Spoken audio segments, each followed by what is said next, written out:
Hello everyone.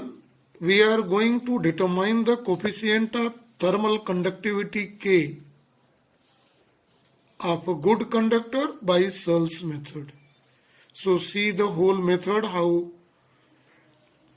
K is determined of a good conductor by the given method, Searle's method.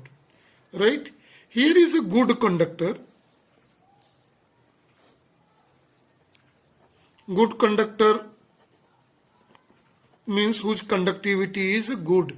Easily heat energy can flow. This is in form of rod AB here. In this rod, two holes are drilled here. Right? This rod has area of cross section A. This 2A has a different meaning. This A and B here is the end of good conductor rod. And A is area of cross section here. The conductivity of this rod is to be determined. Here in this end, at end capital A, we may say, it is connected with a steam jacket.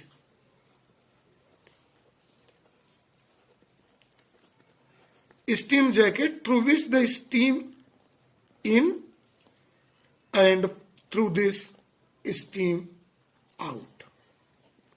It is in and out to maintain the temperature. That is why this ends is called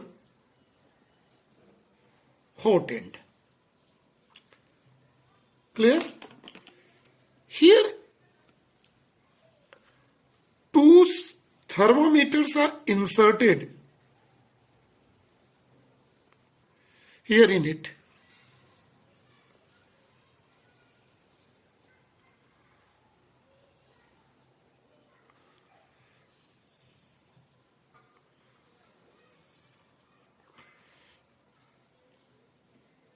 These two thermometers are inserted according to here diagram. Thermometer, this is suppose T1 and T2 thermometer. Here is this T1, T2 thermometer is here fixed at a distance small d is here given in it. Now see, a copper tube has a spiral bonding here in this way. See in the diagram. It is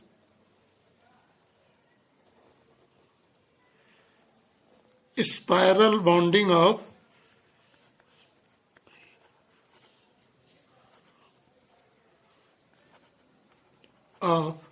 copper tube through which water in here in it and water out through it.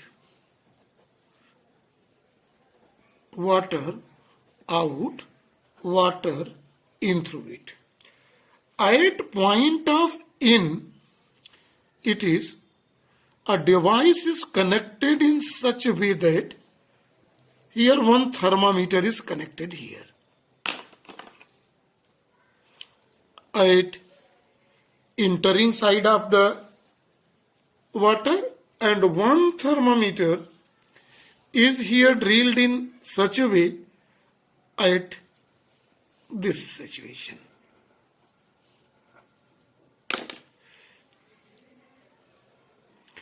These thermometers are T3 and T4.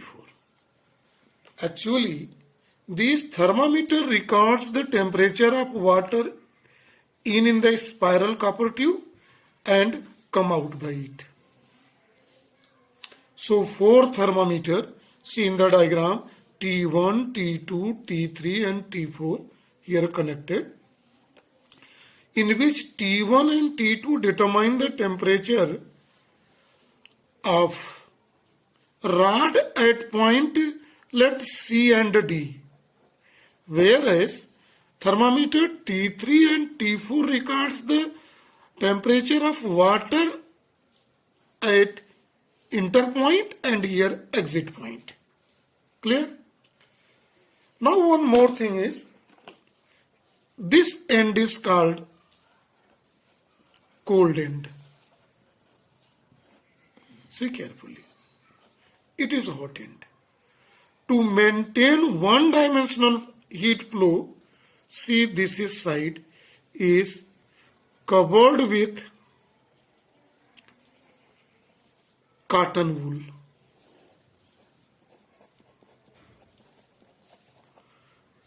We are knowing it is tight conductor of heat.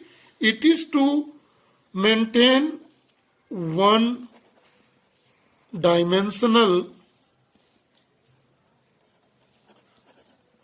flow of heat here from A to B only in one direction. Right? When this experiment is made in beginning, all thermometer, their reading starts increases. And after a certain time, acquires a steady state. When it is obtained after some time in this experiment, in which all four thermometers gives constant reading theta 1, theta 2, theta 3 and theta 4. Thermometer T1 theta 1, T2 theta 2, T3 theta 3 and T4 theta 4. They records the temperature. See at this condition what? What is at steady state? Rate of heat flow becomes constant, maintained. What is? Heat is taken by the steam at end A. This heat flow in the one dimensional in one direction, and this heat is acquired by water entering here in the spiral tube, absorb heat from the rod and out. So heat is given by the steam jacket is equal to heat is absorbed by water here in the spiral tube in given time. So now we are going to calculate the amount of heat in both. So see here, we are going to see amount of heat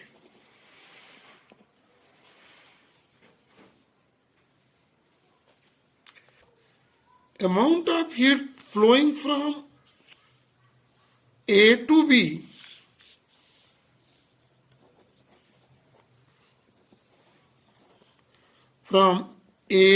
B in time t. See, this is amount of heat flowing in time t. Let this heat is Q. By Fourier formula, it is coefficient of thermal conductivity, area of cross section of good conductor rod, difference in temperature. See, these 2 points consider. Rate of heat flow is equal at every point into theta 1 minus theta 2 by the distance between both. The distance between both is given here d. In time t. Amount of heat. It is given by equation number 1. Now, the heat which is flowing in the rod is absorbed by water. So let Q amount of water absorbed by Q amount of heat absorbed by water in time t. Then According to formula of this is Q is equal to, and in T time let M mass flow, M C delta theta. Delta theta means difference in temperature. What is the difference in temperature? This is, see very carefully, theta 3, theta 4. When it's absorb water, theta 4 becomes more than theta 3. So it is difference in temperature is theta 4 minus theta 3. Where symbols have their meanings, C has, this is a bracket, specific heat capacity. Specific heat capacity of water. And M is mass of water flowing in time T. Now, heat is given by the rod, flowing in the rod and absorbed by water. So both heat is same, both Q is same. So we may write comparing equation 1 and 2 we have. So see it is K A theta 1 minus theta 2 T by D is equal to M C theta 4 minus theta 3. And by this equation we may solve for coefficient of thermal conductivity. And it is given K is equal to M C theta 4 minus theta 3 D by A theta 1 minus theta 2 in a 2 time T. See, this is very carefully. So by this is given by equation 3. Whatever water is out from this, it is collected here in the reservoir in a beaker. Water is here. And their mass is measured. Now see, by knowing mass collected in beaker in time T, specific heat capacity of water constant value, all 4 temperature, reading of thermometer, D area of cross section, and in time T, the coefficient of thermal conductivity can be determined. This is for